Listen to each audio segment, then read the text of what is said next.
முருகப்பெருமான் மட்டும் தமிழ் கடவுள் என்று அழைக்கப்படுவது ஏன்? உலக அளவில் வேறு எந்த மொழிக்கும் வேறு எந்த தெய்வத்திற்கும் இல்லாத உயர்வு இது. ஒரு மொழிக்காக சங்கம் வைத்து தெய்வமே அதில் முன்னிலை வகித்து மொழியை ஆராய்ந்த பெருமை தமிழுக்கு மட்டுமே உரியது.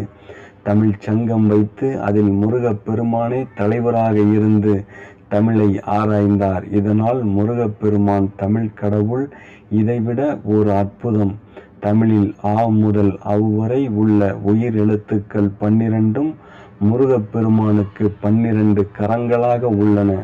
தமிழில் இக் முதல் இன் வரை உள்ள 18 மெய் எழுத்துக்களும் முருகப்பெருமானுக்கு 18 திருக்கண்களாக அமைந்துள்ளன. அஷ்டாதச விலோசனம் 18 திருக்கண்கள் என வியாசர் ஸ்காந்த புராணத்தில் கூறியுள்ளார். ஒரு முக